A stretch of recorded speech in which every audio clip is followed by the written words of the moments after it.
July 19th, 2026, and the war between the United States and Iran has now stretched across 8 consecutive nights of American airstrikes, with a 9th wave already forming on the horizon. This round is different from the 7 that came before it. For the first time in this campaign, U.S. Central Command didn't frame its strikes as routine degradation of Iranian capability. It framed them as retaliation, punishment, a direct response to the deaths of American service members. And that shift in language matters, because in modern warfare, the words a military command chooses to use in an official statement are never accidental. They are signals aimed as much at domestic audiences and allied governments as they are at the enemy. To understand why the tone changed, you have to go back to what happened at Muwaffaq Salti Air Base in Jordan on July 17th. This is a facility that hosts American and Jordanian forces, and it has been on the receiving end of Iranian missile fire multiple times over the past several weeks, part of a broader pattern in which Tehran has targeted U.S. positions and allied infrastructure across Jordan, Kuwait, and Bahrain since a fragile ceasefire collapsed earlier this month. On this particular night, Iranian ballistic missiles and drones struck the base directly. 2 American service members were killed in action. A 3rd was listed as missing. 4 more were wounded seriously enough to require medical evacuation to hospitals in Jordan, though they have since been discharged and returned to duty, along with other personnel who sustained lighter injuries. Jordan's own air defenses intercepted several missiles aimed at the country. But, as is always the case with layered air defense, interception rates are never 100%. Enough got through to cause the first American combat deaths since the fighting resumed roughly 2 weeks earlier, bringing the total number of U.S. service members killed since this war began back in the spring to 16, with the toll continuing to be assessed in the hours since. President Trump called the deaths a very sad thing, describing them as the ultimate sacrifice paid to keep Iran from acquiring a nuclear weapon. Defense Secretary Pete Hegseth said the attack only stiffened American resolve, and within hours, not days, U.S. Central Command launched a new wave of strikes, this time explicitly naming the Islamic Revolutionary Guard Corps as the target, and explicitly describing the operation as swift punishment for the attack on American forces.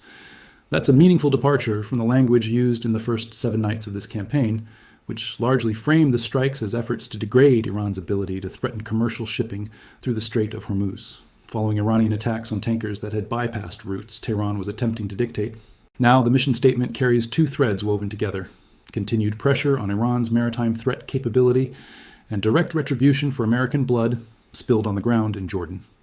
The State Department, meanwhile, issued a worldwide caution alert to American citizens abroad, the first at that level of severity since the opening weeks of this conflict, back when it first erupted. That's a signal in its own right. It tells you that American officials assess the risk environment for U.S. citizens and interests globally, not just in the Middle East, as having meaningfully worsened. When a worldwide caution goes out, it typically reflects concern that a conflict has crossed a threshold where retaliation, whether from state actors or affiliated proxy networks, could reasonably be expected almost anywhere American interests exist. Iran, for its part, has not been shy about escalatory rhetoric. Statements attributed to Iran's supreme leader have accused the United States of violating the Memorandum of Understanding that had briefly paused hostilities back in mid-June, an agreement that was supposed to bring the conflict to a formal close within 60 days of its signing. That truce fell apart after Iran struck commercial vessels that had bypassed a shipping route Tehran was trying to impose control over in the Strait, which in turn triggered renewed American strikes and the reimposition of sanctions on Iranian oil exports. Since then, both sides have been trading near-nightly blows, with the intensity ratcheting upward each week rather than settling into any kind of steady state. Iranian officials, including advisors close to the country's leadership, have warned that continued American strikes could trigger what they're calling a full-scale offensive. And Iran has floated the idea of expanding ground operations against American positions in the Gulf, including reported consideration of moves against U.S. military sites in Kuwait. Whether that's a credible operational plan or largely bluster meant to shape perception and pressure regional governments is genuinely difficult to assess from the outside, and it's worth being skeptical of maximalist rhetoric from a government under this much military pressure. But the fact that it's being said publicly, repeatedly by officials close to Iran's supreme leader, tells you something about where the psychological state of the conflict currently sits on the Iranian side. When a military is absorbing sustained losses to its infrastructure and personnel and doesn't have an obvious path to reversing the trend through direct confrontation, escalatory rhetoric aimed at deterrence or at rallying a domestic audience tends to fill the vacuum. Now let's talk about what the American side is actually hitting and how. Reporting indicates the strikes have covered a broad swath of Iranian territory, from Bandar Abbas in the south up through facilities associated with Tehran itself, hitting targets described as surveillance sites, military logistics infrastructure, underground weapon storage, and installations connected to Iran's maritime strike capability in and around the Strait of Hormuz. This is consistent with a campaign aimed less at a single decisive blow and more at sustained cumulative degradation, night after night, of the systems Iran would need to project force against shipping lanes and against American and allied positions in the region.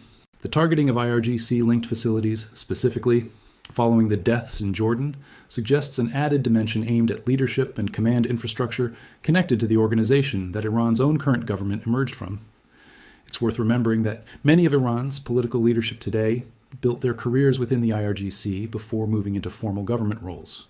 So a strike campaign that draws a harder line around IRGC infrastructure is, in a sense, aiming closer to the political center of gravity in Tehran than strikes purely against military hardware would.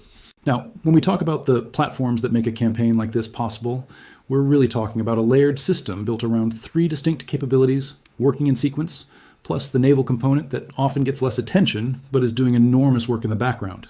Start with the Carrier Strike Group.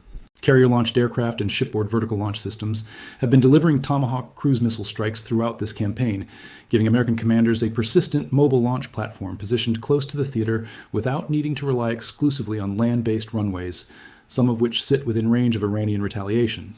Then there's the electronic warfare layer, and this is the piece that doesn't make headlines but determines whether everything else works. The EA-18G Growler, a 2-seat carrier-capable derivative of the FA-18F Super Hornet, is built specifically to blind and suppress enemy air defense networks before strike aircraft ever cross into contested airspace. It carries the ALQ-99 tactical jamming system alongside AGM-88 high-speed anti-radiation missiles, commonly called HARMs. The doctrine here is straightforward in concept, even though the execution is technically demanding.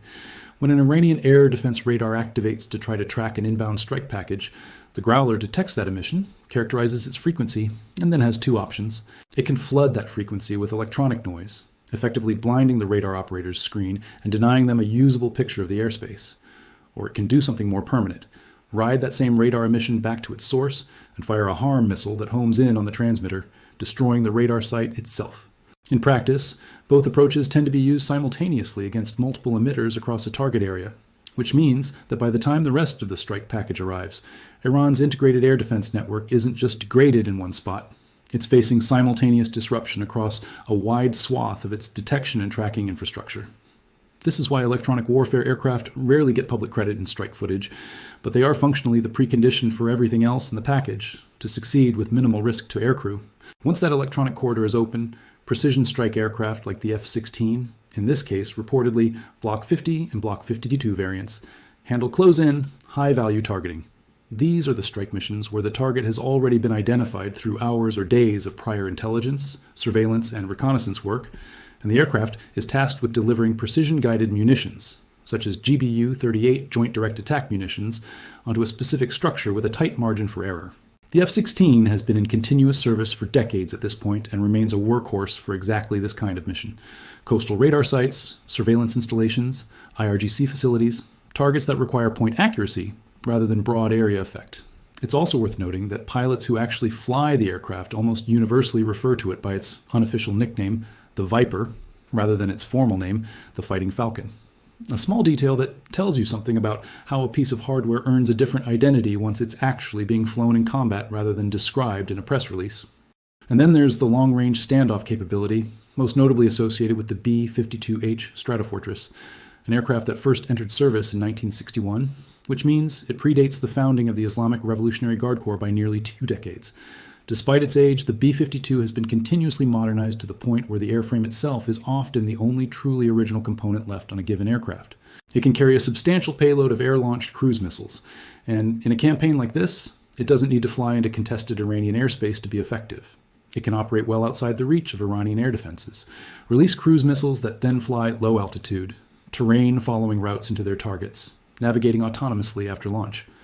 This is fundamentally different from what Iran's air defense network was built to handle. Legacy integrated air defense systems, including the kind Iran operates, were designed primarily to detect and track aircraft. Simultaneously tracking a dozen or more low-flying cruise missiles approaching from different vectors at once is a categorically harder problem, and it's one that a network already degraded by 7 or 8 prior nights of strikes is even less equipped to solve.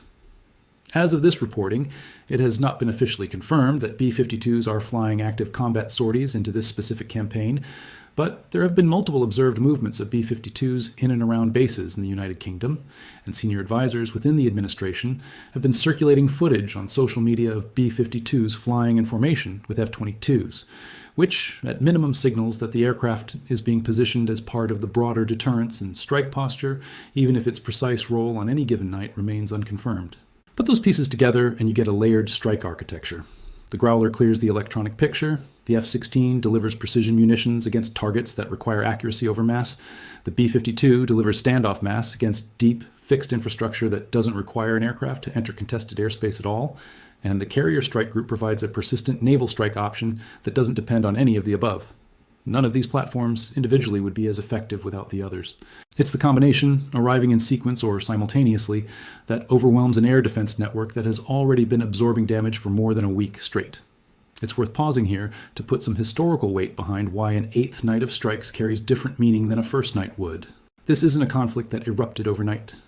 It sits on top of decades of friction between Washington and Tehran, friction that runs through Iran's nuclear program, its ballistic missile development, its support for a network of aligned militant groups across the region, and its repeated confrontations with commercial and military shipping in and around the Strait of Hormuz, a waterway through which a significant share of the world's seaborne oil trade passes every single day.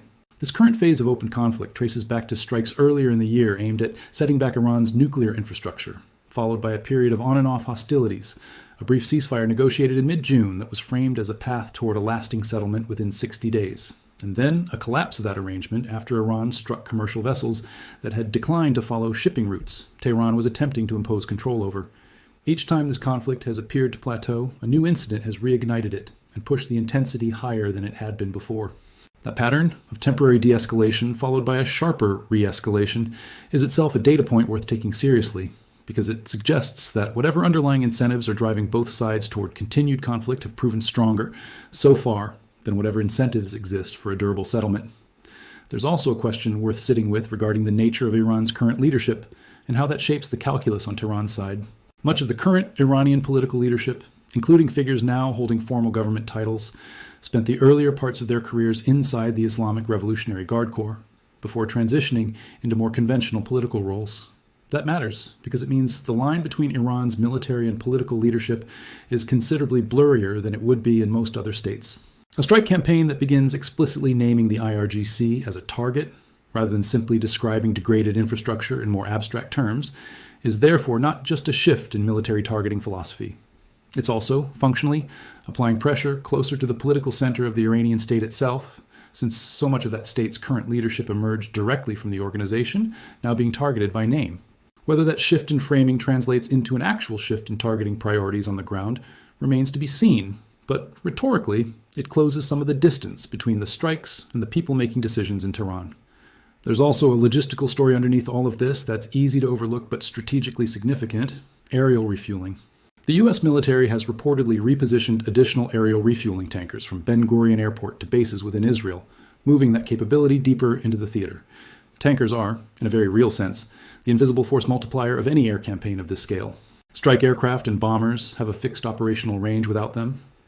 With tankers positioned closer to the conflict zone, that range ceiling effectively disappears, opening the door to sustained sorties from aircraft that would otherwise need to fly from much farther away, potentially including long-range bombers like the B-2 Spirit, which can launch missions directly from the continental United States, but still depends heavily on aerial refueling to make those missions viable.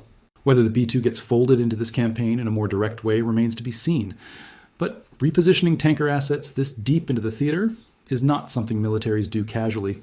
It's an investment that signals commanders expect sustained, high-tempo air operations for the foreseeable future, not a short, punitive burst. On the Iranian side, the response so far has combined continued missile and drone attacks against American positions and regional allies with increasingly maximalist public rhetoric. Iran has launched additional ballistic missiles toward positions near Jordan, some of which were intercepted by Israeli air defenses, with debris from those intercepts reportedly falling within Israeli territory itself. That detail matters because it raises the question of whether Iran is deliberately testing or probing Israeli air defense responses as part of a broader signaling exercise, separate from its stated targeting of American and Jordanian positions. Iran has also targeted infrastructure in Kuwait, including reports of strikes affecting a power facility and a water desalination plant, moves that carry significant humanitarian implications given how dependent Gulf populations are on desalination for freshwater access in a region with essentially no natural freshwater supply of its own. Statements from officials close to Iran's supreme leader have gone as far as suggesting that a significant portion of Iran's military capability has not yet been deployed, and that continued American strikes could open new fronts in the conflict. Language that some interpret as at least rhetorically gesturing toward the kind of ground operations against Gulf states, including potentially Kuwait, that have been floated in Iranian state media. It's worth treating claims like this with real caution.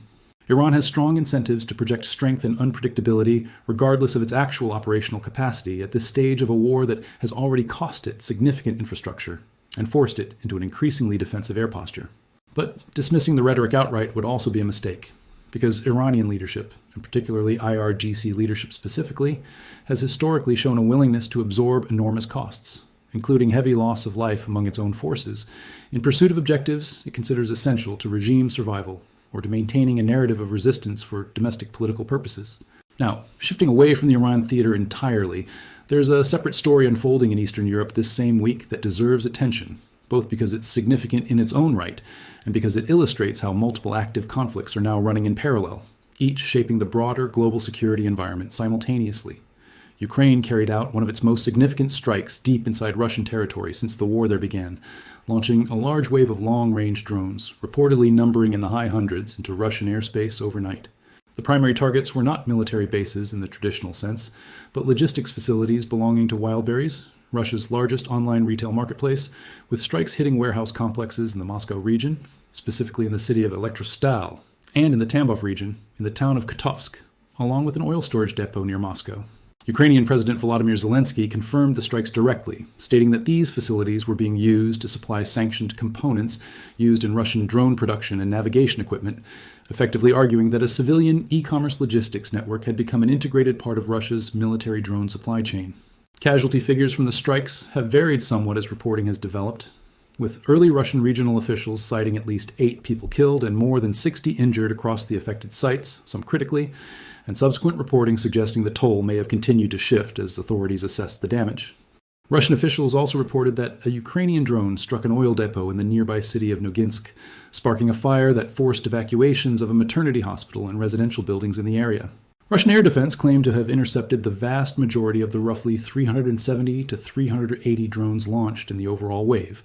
But a strike of this depth and this scale striking targets located 500 to nearly 700 kilometers from the front line represents a meaningful demonstration of Ukraine's long-range strike reach into the Russian interior, well beyond the border regions that have typically absorbed the bulk of Ukrainian drone activity. Strategically, this matters for a few reasons. First, it's a direct hit against what Ukraine describes as sanctioned supply chain infrastructure, meaning components that Russia has had to source through workarounds to international sanctions regimes in order to keep its drone production lines running. If that supply chain runs, even partially, through commercial logistics infrastructure like a major retail warehouse network, then striking it accomplishes two things simultaneously. It disrupts military production capacity, and it demonstrates to the Russian public, in a very direct and visible way, that the war has tangible costs reaching well into Russia's economic interior, not just its frontline military positions. Second, the scale of the drone wave in the high hundreds of individual systems continues a pattern of Ukraine scaling up its long-range strike capacity substantially over the course of this war, a trend that has significant implications for how both sides think about the durability and cost-effectiveness of layered air defense against mass drone saturation attacks, a lesson with obvious relevance well beyond the Ukraine-Russia conflict specifically. It's worth spending a bit more time on the Kuwait desalination and power targeting specifically, because it's easy to let that detail slide by as just another line in a long list of strikes, when it actually carries some of the most serious humanitarian implications of this entire phase of the conflict. Gulf states like Kuwait have essentially no reliable natural freshwater supply of their own. Their populations depend almost entirely on desalination plants that convert seawater into drinking water, running continuously, at scale, to keep taps running in homes, hospitals, and businesses.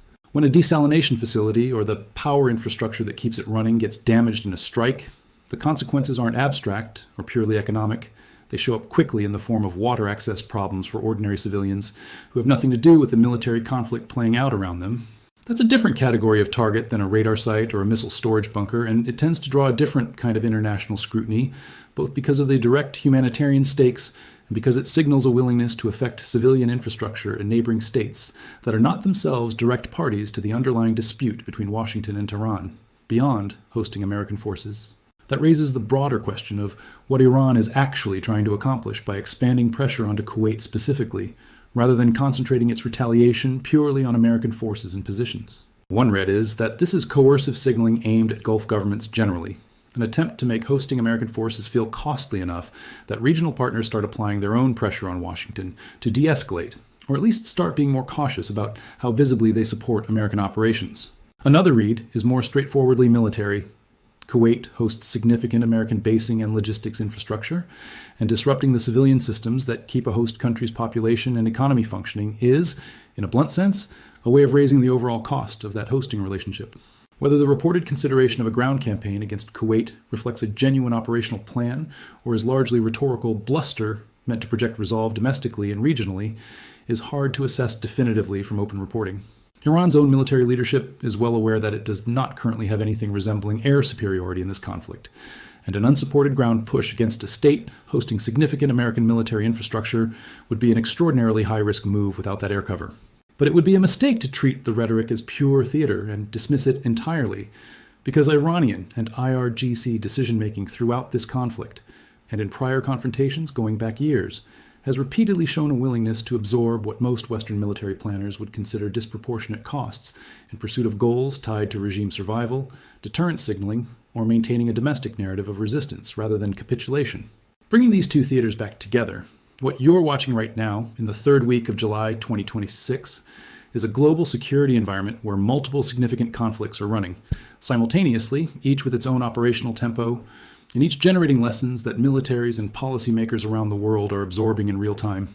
In the Middle East, you have a campaign that has moved from a fragile, short-lived ceasefire back into full escalation, with the death of American service members functioning as a clear inflection point that has shifted both the stated mission and the rhetorical framing of the American strike campaign from broad deterrence to explicit retribution. In Eastern Europe, you have a war approaching its fifth year that continues to generate strategic surprises, with Ukraine demonstrating an increasingly sophisticated ability to strike deep into Russian territory against targets that blur the line between civilian commercial infrastructure and military supply chains. For the Iran conflict specifically, the questions that matter most heading into the coming days are fairly clear.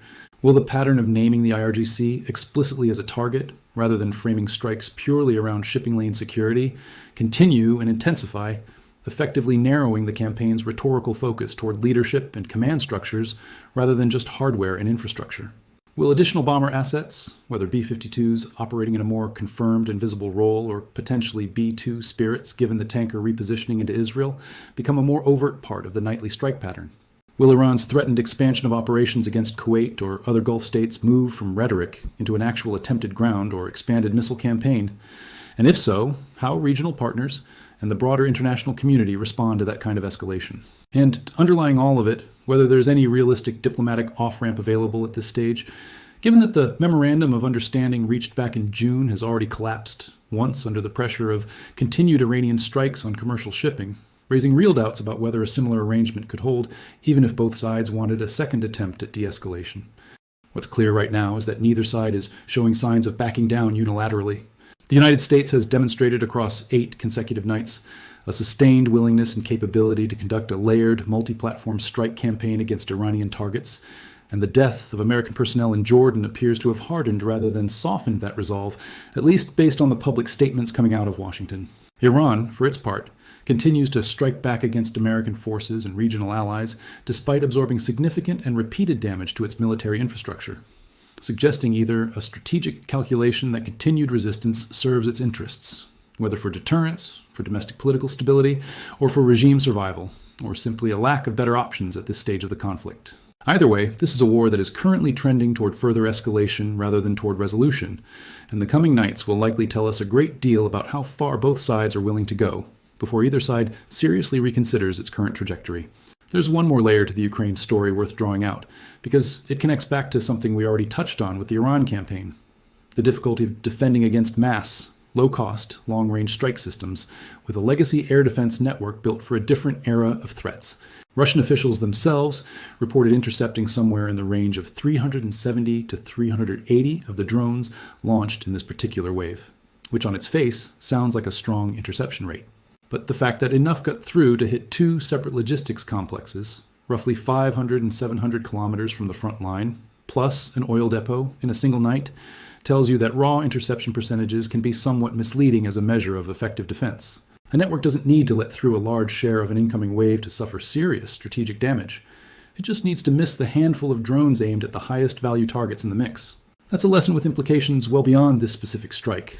And it's one that air defense planners in multiple countries, including within the Gulf theater where Iran has been launching its own drone and missile waves against American and Allied positions, are almost certainly studying closely as both conflicts continue to generate real-world data on how modern layered defenses actually perform against saturation attacks, as opposed to how they perform in test conditions. It's also worth noting the deliberate ambiguity Ukraine has built into its targeting rationale here. By striking a civilian retail company's warehouse network and describing it publicly as an integrated node in Russia's sanctioned military drone supply chain, Kyiv is making an argument about legitimate military targeting that Moscow will obviously dispute, and that will likely be debated by international observers and legal analysts in the days ahead. Regardless of where that debate lands, the strike itself demonstrates something Ukraine has clearly wanted to demonstrate for some time now, that its long-range strike capability has matured to the point where it can locate, plan against, and hit specific commercial military dual-use infrastructure deep inside Russia with enough precision to cause meaningful disruption, rather than simply lobbing large numbers of drones toward the general vicinity of Moscow and hoping for effect. That's a different kind of capability than mass harassment strikes against border regions, and it's the kind of capability that tends to force a defending military to spread its air defense resources far more thinly across a much larger geographic area than it would otherwise need to cover. That's where things stand as of the evening of July 19th, 2026. 8 nights of strikes have become 9. American service members have paid the ultimate price defending a base in Jordan. Iran is signaling defiance publicly while absorbing sustained damage to its military infrastructure privately. And thousands of kilometers away, in a completely separate theater, Ukraine has just reminded Moscow that no logistics network, however far from the front line, is entirely out of reach. 2 wars, 2 very different strategic pictures, but both currently accelerating rather than winding down, and both worth watching closely in the days ahead.